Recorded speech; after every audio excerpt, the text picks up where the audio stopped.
এয়া হৈছে জখলাবন্ধা আৰু আজি আমি ৰাওনা হৈছোঁ গোলাঘাটলৈ বুলি। প্ৰায় 1 বছৰ হ'ল গোলাঘাটলৈ যোৱা নাই। ভাবিছোঁ গোলাঘাটলৈ ওলাই আহিছোঁ, লগত বেটা আৰু মই আৰু সৰু পোৱালি এটা আমাৰ লগত। আৰু আজি আমাৰ জাৰ্ণিটো হৈছে একে ট্ৰেভেলাৰ দেই, অকণ কষ্ট হৈছে আৰু ছুপাৰখন যিহেতু অকণ পোৱা খেলি মেলি হ'ল। আৰু আপোনালোকৰ এয়া অভ্যাস আছেনে? মই কিন্তু গাড়ীত উঠাৰ লগে লগে মোৰ হাতত এয়া থাকেই আৰু বেটাহঁতে আইচক্ৰীম খোৱাত পূৰা ব্যস্ত। অকণ কষ্ট হৈছে আৰু যিহেতু ট্ৰেভেলাৰ জাৰ্ণি, ছুপাৰখন নাপালোঁ কাৰণে আজি তেনেকুৱা হ'ল আৰু এইবাৰ। নহ'লে আগতে আমি প্ৰায় ছুপাৰতে অহা যোৱা কৰোঁ আৰু একো নাই, ভাল লাগিছিলে। বহুতেই বেছি সুখী হৈছিলোঁ কাৰণ ঘৰলৈ গৈছোঁ, জন্ম জেগাখনলৈ, আপোন মানুহবিলাকক লগ পাবলৈ। 1 বছৰ মূৰত যেতিয়া ঘৰলৈ যোৱা হয় ন, মানে বহুত বেছি ভাল লাগে। আৰু এয়া চাওকচোন, ধুনীয়া সেউজীয়া পৰিৱেশৰ মাজে মাজে আমি এতিয়া ৰাওনা হৈছোঁ গোলাঘাটলৈ বুলি। আৰু আপোনালোকে বাৰু লং জাৰ্ণি কৰি কোনে কোনে ভাল পায় প্লিজ ক'বচোন দেই। মোৰ কিন্তু বিৰাটেই ভাল লাগে আৰু এইখিনিতে মোৰ চেনেলটোলৈ আপোনালোকক সকলোকে স্বাগতম জনাইছোঁ। আশা কৰোঁ সকলোৱে চাগে ভালে আছে, মোৰো কিন্তু বিৰাটেই ভাল। আৰু বেছি ভিডিঅ' কৰা নাছিলোঁ, এয়া এতিয়া আহি পালোহি আমি বোকাখাট। মানে ভিডিঅ' মই অলপ কৰিছোঁ, মাজত ইমান ভিডিঅ' কৰা নাই। এতিয়া মই জখলাবন্ধাত কৰিছোঁ আৰু মাজত অলপ, আৰু এতিয়া বৰ্তমান পালোহি বোকাখাট। আৰু বোকাখাট এনেকৈ হোটেল এখনত সোমাই ল'লোঁ আৰু বোলো মিঠাই চিঠাই অলপ ল'লোঁ আৰু লগতে আমি কিবাকিবি বোলো অলপ খাই লওঁ আৰু তেনেকৈ ল'লোঁ। চ' ভিডিঅ'টো কণ্টিনিউ কৰি থাকক, একদম ঘৰলৈকে আপোনালোকক দেখাইছোঁ। আৰু এই পৰিৱেশটো দেখিছেনে? দীঘলকৈ উশাহ টানিছিলোঁ যেতিয়া একদম চাহপাতৰ গোন্ধ পাইছিলোঁ, কেঁচা পাতি গোন্ধ পাইছিলোঁ, কেঁচা চাহপাতৰ গোন্ধ একদম মানে কি ক'ম আৰু, ধুনীয়া এটা ফিল। হয়তো আপোনালোকে চাগে জানে। আৰু আপোন লগা জেগাখিনিত কিমান যে ভাল লাগিছিলে। আৰু এয়া এনেকৈ চাহপাতৰ গোন্ধলৈ গৈ আছোঁ। এয়া হৈছে আমাৰ ফকাটিং। ফকাটিং বহুত বেছি মিছ কৰোঁ কাৰণ ফকাটিঙত এটা ধুনীয়া মানে স্মৃতি জড়িত হৈ থাকে নহয় এইবিলাক জেগাত, কাৰণ নতুন জেগা। ফকাটিং জংচন হয় এইটো, আৰু চবেইতো চিনি পায়েই। আৰু আমি এনেকৈ যাবলগীয়া হ'ল। আৰু ইয়াৰ পৰা আমি যেতিয়া মামাহঁতৰ ঘৰলৈ বা কাকাহঁতৰ ঘৰলৈ ট্ৰেইনত উঠি পিনে যাওঁ, কি যে মজা লাগে নহয়, ভাষাৰে বৰ্ণনা কৰিব নোৱাৰা। আৰু চাওকচোন কি ধুনীয়া এটা পৰিৱেশ। আমাৰ গাঁৱত, আমি যিহেতু গাঁৱত থাকোঁ, গাঁৱত ঘৰ, একদম পৰিৱেশটো মানে খুবেই বেছি ভাল লাগে। আৰু এতিয়া আমি আহি আছোঁ একদম মেইন ৰাস্তাৰ পৰা, একদম গাঁৱৰ মানে গাঁৱৰ মাজেদি। ৰাস্তাবিলাক অকণমান খলা বমা, তথাপিতো কিন্তু বহুত বেছি ভাল লাগিছে। আৰু এতিয়া বৰ্তমান আহি পালোহি বাৰ ঘৰত। ভিডিঅ'বিলাক বহুত স্পীড দেখাই দিলোঁ। ডাঙৰ বাৰ ঘৰলৈ আহিলোঁ। প্ৰথমতে বৰ্তাহঁতৰ বাৰ ঘৰত সোমাইছিলোঁ, তাত ভিডিঅ' কৰা নহ'ল, মই বহুত বেছিয়ে ভাগৰ লাগিছিলে, চব ভিডিঅ' কৰা নহ'ল। আৰু এই পোৱালিবিলাকক চাওকচোন বাহিৰত ওলাই পিনে কি কৰিছে। এয়া বাহঁতৰ ঘৰত আহিলোঁ, ডাঙৰ বাহঁতৰ ছাগলী এটা ধুনীয়াকৈ শুই থকা দেখিছোঁ। বাকী ইয়াৰ ভিতৰত পেলাই অকণ দেখাই দিছোঁ। Good morning. এয়া হৈছে পাছদিনা ভিডিঅ', কাৰণ সেইদিনাখনি বহুত বেছি ভাগৰ লগাৰ কাৰণে ভিডিঅ' কৰিব নহ'ল। আৰু এয়া চাওকচোন, মই কঁঠালৰ মুচি বনাব লৈছোঁ। ভিনদেউৱে একদম ধুনীয়াকৈ কঁঠালৰ মুচি কাটি কৰি একদম ৰেডি কৰি দিছে সিজাই, মই মাত্ৰ বনাবলৈ আহিলোঁ। এতিয়া প্ৰায় চাগে 9-10টা মানে বাজিছে। আৰু এয়া মই ধুনীয়াকৈ কেৰাহী এখন, লোহাৰ কেৰাহী এখন বহাই দিলোঁ। লগতে এয়া জলকীয়া, পিঁয়াজ আৰু নহৰু সৰু সৰুকৈ কাটি দি দিছোঁ। জলকীয়াখিনি কিন্তু ঘৰতে, বাহঁতৰ একদম মানে বহুত বেছি জলকীয়া লাগি আছে, খেতি বহুত বেছি হয়। চ' কঁঠালৰ ভাজি বনাইছোঁ। বোলো আজি মই বনাই পাওঁ, আগদিনাখনিতো সিহঁতে আমাক হাঁহ বনাই খোৱালে, গতিকে মই ভাবিছোঁ মই কঁঠালৰ ভাজি এটা বনাওঁ। আৰু এইফালে মই সিজাই ল'লোঁ কণী আৰু তিতাকেৰেলা এটা ঘৰৰে হয়, লগতে বইল কৰি লৈছোঁ। আৰু এয়া চাওকচোন, মই কিন্তু ৰেচিপি হিচাপে কিন্তু দিয়া নাই দেই।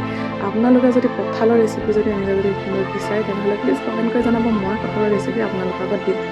আৰু এয়া অলপ দেখাই দিছোঁ, বেছি একো দেখা নাই। আৰু বাহঁতৰ, বৰ্তমান মই বাহঁতৰ ঘৰত আছোঁ, আৰু সিহঁতৰ খুব ধুনীয়া মই পৰিৱেশটো দেখাই দিম। আৰু এয়া অকণমান বিলাহী কাটি দিছোঁ। বাহঁতৰ যিহেতু দুখন ঘৰ, এখন তেখেতৰ বাহঁত মানে ভিনদেউ মা দেউতা থাকে, আৰু এখন বা থাকে। আৰু মই বৰ্তমান আছোঁ ভিনদেউহঁতৰ মা দেউতাকৰ ঘৰত। যিহেতু তেওঁলোক নাছিলে, আমি ভৰখীয়াহে হ'লোগৈ গৈ। আৰু এয়া চাওকচোন, কঁঠালখিনি কিমান ধুনীয়া লাগিছে নহয়নে? আৰু এয়া মই ধুনীয়াকৈ পৰিৱেশটো দেখাই দিছোঁ। আগফালে ধুনীয়াকৈ গোঁসাই ঘৰ, তাৰপিছতে কিনাৰে কিনাৰে এয়া দেখিছেনে, ভঁৰাল ঘৰ, ফুল আৰু চাহপাত। আমাৰ ইয়ালৈ আহিলে মানে গোলাঘাট আপোনাৰ যিটো জেগা শান্তিপুৰ, এয়া গোঁসাই ঘৰ। শান্তিপুৰত আহিলে মানে আপুনি প্ৰত্যেকৰ ঘৰতে চাহ বাগান দেখিব, সৰু ডাঙৰ চবৰে ঘৰতে চাহ বাগান আছে। আৰু এয়া দেখিছেনে, সিহঁতৰ ঘৰটো কি সুন্দৰ ঘৰ, সুন্দৰ এটা পৰিৱেশ। তেওঁলোক দুজন থাকে, মা দেউতা থাকে। চ' আৰু ধুনীয়া এটা পৰিৱেশ। আৰু এয়া দেখিছেনে, ইয়াত আপুনি মোবাইল পিটিকি থকা দেখি নাপায়, ধুনীয়াকৈ ওকণি চাই আছে ভিতৰৰ পৰিৱেশটো খুব বেছি ভাল লাগে। আগতে আগৰ পৰিৱেশ যিটো আমি ওকণি চাই চাই থাকোঁ তাৰ পিছত লগতে লেচুজোপা দেখালোঁ আৰু পাছফালে আহিছোঁ। পাছফালে বোলো অকণমান দেখাই দিওঁ।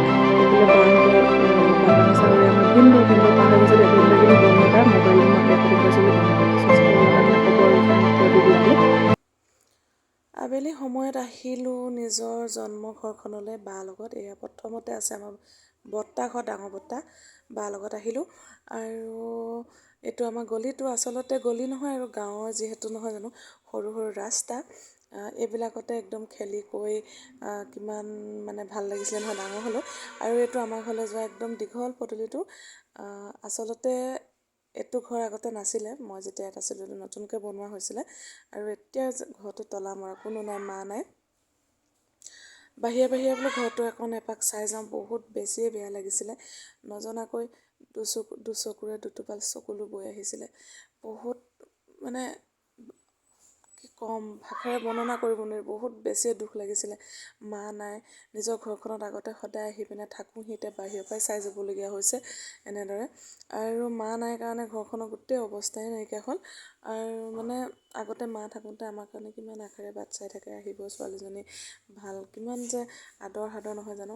যিমানে যি হ'ল নিজৰ ঘৰখনৰ নিচিনা কেতিয়াও হ'বই নোৱাৰে।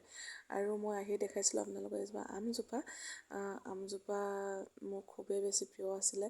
সৰুৰ পৰা মনত পৰাৰ পৰাই আমজোপা খাইছিলোঁ, ভাল লাগিছিলে। আৰু আম গছজোপা ওচৰতে পুখুৰীটো দেখিছেনে, পুখুৰীটোত যে কিমান সাঁতুৰিছিলোঁ নহয় আগতে, সাঁতুৰি পাৰ হৈছিলোঁ উমলি জামলি। এতিয়া আম নোখোৱা নিচিনাই হ'ল দেই মোৰ। লগাই এনেকৈ আম পাৰিছিলোঁ নহয় জানো। আৰু লগতে এইটো আম গছৰ ওচৰতে এটা পুখুৰী আছিলে, যিটো পুখুৰীত সাঁতুৰি আমি পাৰ হৈছিলোঁ। মানে এটা বয়সত বহুত বেছিয়ে উৎপাত কৰিছিলোঁ। আৰু এইটো চাওকচোন, আমাৰ এইফালে আৰু বেছি মানুহ নাই, কেইঘৰমান মানুহ। আমাৰ এইটো এটা মানে ভিতৰুৱা ৰাস্তা, আমাৰ কেইঘৰমান মানুহ আছোঁ। তাৰপিছত আৰু এতিয়া যিহেতু ঘৰত কোনো নাই, ঘৰত সোমাবলগীয়া নহ'ল। এতিয়া বিদায় দিলোঁ মোৰ ঘৰখন। বহুত ৰঙা হৈ পৰিছে দেই মোৰ আগফালে কঁঠালজোপা দেখিছে না, তাৰ তলতে বহি যে গৰম দিনকেইটা কেনেকৈ পাৰ কৰিছিলোঁ নহয়, কি ক'ম আৰু। তাৰপাছতে এয়া হৈছে মোৰ বৰমা, ওচৰতে আমাৰ ঘৰ তেনেকৈ বৰমা অকলে থাকে। বৰমাহঁতৰ ঘৰটোতো অকণমান দেখাই দিওঁ, নতুনকৈ বনাইছে। মই এবাৰ নতুনকৈ বনোৱাৰ আজি এবাৰ প্ৰথম আহিছোঁ। আগতো একদম কেঁচা বাঁহৰ ঘৰ আছিলে, আৰু আমাৰো আছিলে তেনেকুৱা। এতিয়া বৰ্তমান পকাকৈ বনালে। আৰু ইয়াৰ বাঁহত ধুনীয়াকৈ বহি আছে। বৰমাই চাওকচোন অকলে থাকে দেই, বৰমা অকলে থাকে, ল'ৰা ছোৱালী মানে। আৰু ধুনীয়াকৈ ঘৰটো ৰাখিছে। অকণমানকৈ দেখাই দিছোঁ, অকলে থাকে যিহেতু ঘৰটো অকণমান দেখাই দিছোঁ। আন্ধাৰ যথেষ্টখিনি আন্ধাৰ হৈছিলে, মই মানে কেমেৰা লাইট জ্বলাবলৈ পাহৰি গৈছিলোঁ, আৰু লাষ্টত জ্বলাই দিলোঁ। এয়া বৰমাই ধুনীয়াকৈ কেনেকৈ সজাই থৈছে চাওকচোন। আপোনালোকে গাঁৱৰ পৰিৱেশবিলাক কোনে বেছি ভাল পায়, আমাৰ খ্ৰীষ্টান দেই। আৰু বৰমাই এয়া পাকঘৰ, বৰমাই একদম ধুনীয়াকৈ জুইতে চব বনাই কৰে। আৰু এইজনী আমাৰ বৰমা, অকণমানহে, বেছি দেখাবলৈকে নহ'লে অকণমান দেখালোঁ। আৰু বৰমাহঁতৰ পাছফালখন দেখাই দিছোঁ। এয়া আৰু এই আমাৰ ঘৰটোৰ ওচৰতে। লাষ্ট টাইম আহি পেলাই বাহঁতৰ পালোঁহি। বা এয়া ধুনীয়াকৈ মাংস বনাই আছে। আৰু আপোনালোকক ভাবিছোঁ বেছি নেদেখাওঁ, যিহেতু ভিডিঅ'টো বহুত বেছি দীঘলীয়া হৈ যাব। আৰু বায়ে মোক কিন্তু দম দিলে দেই, বায়ে যেতিয়া অকণ উঠাইছিলোঁ হ'লে কৈছে মোক নুঠাবি দেই বোলে, দি এনেকৈ বুলি কৈছে, লাজ লাগে বোলে। চ' অকণমান দেখাই দিছোঁ। বায়ে ভাত বনাই যাওঁ, ভাত বনোৱা খোৱা সেইবিলাক নেদেখাওঁ, অকণমান সিহঁতক দেখাই দিছোঁ আৰু অলপ। বাকী ভিডিঅ'টো ইমানেই আছিলে। আৰু নেক্সট ভিডিঅ' আহিব, আপোনালোকে চাই থাকিব। আৰু পাৰিলে মোৰ চেনেলটো ছাবস্ক্ৰাইব কৰি দিব, লাইক কমেণ্ট এটা আৰু কৰি দিবলৈ নাপাহৰিব। এতিয়া আহিছোঁ, বাই বাই, আকৌ লগ পাম, বাই।